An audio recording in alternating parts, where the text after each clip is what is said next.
এই আযাব থেকে, দুনিয়াবী জীবনের কল্যাণ আর পরকালীন জীবনের এই আযাব থেকে বাঁচার সবচেয়ে সহজ উপায় হচ্ছে দান সাদকা।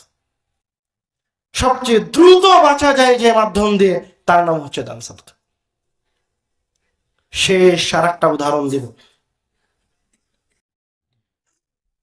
আল্লাহ রাব্বুল আলামিন বলছেন, ওয়া আনফিকু মিম্মা রাযাকনাকুম মিন ক্বাবলি আন ইয়াতিয়া আহাদাকুমুল মাউত ফায়াকুলু রাব্বি লাউলা আখখারতানি ইলা আজালিন করিব ফাআসাদদাক ওয়া আকুম মিনাস সালিহিন। মানুষকে, এটা মুমিনদের কথাই চলছে।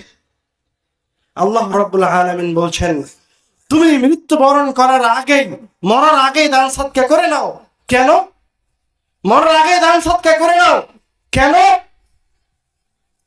মানুষ, কোন মুমিন যার কোনো ভুল ভ্রান্তি আছে, যে ঈমান আনয়ন করেনি, ওই যে তার পাপের পাল্লা বেশি হয়ে গেছে, তো আল্লাহ রাব্বুল আলামিন বলছেন এই আয়াতে, যখন তাকে মৃত্যু গ্রাস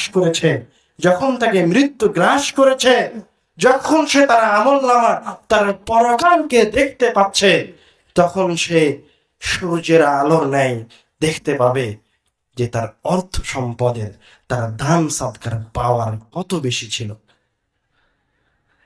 ওই মরার সময় যখন সে মারা যাবে, তখন সবার আগে সেটা অনুভব করতে পারবে। তখন এই জিনিসটা অনুভব করে এই পাপী আল্লাহর বান্দা, এই পাপী মুসলমান আল্লাহ রাব্বুল আলামিনকে বলবে, ফাআসাদদাক ওয়া আকুম মিনাস সালিহিন। আল্লাহ, তুমি আমাকে 1 মিনিটের জন্য এই দুনিয়ায় ফিরিয়ে দাও। 1টা মিনিটের জন্য তুমি যদি আমাকে 1 মিনিট সময় দাও, আমার দুনিয়াতে যত অর্থ সম্পদ আছে এগুলি দান করে আকুম মিনাস সালিহিন, আমি সালিহিনদের অন্তর্ভুক্ত হয়ে যাব। ওই মুসলমান এই কথা বলবে না, আল্লাহ তুমি আমাকে দুনিয়াতে ফিরিয়ে দাও, আমি হজ করব। ওই কথা বলবে না, আল্লাহ আমাকে দুনিয়াতে ফিরিয়ে দাও, আমি 5 ওয়াক্ত সালাত আদায় করব।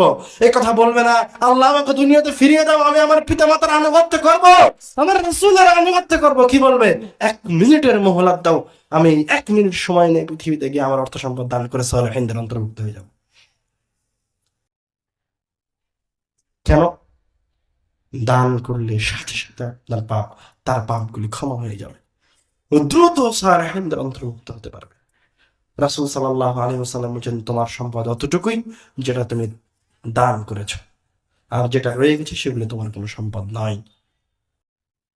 আল্লাহ রাব্বুল আলামিন আমাদেরকে এই দানের প্রতি অগ্রবর্তী হওয়ার তৌফিক দান করুন।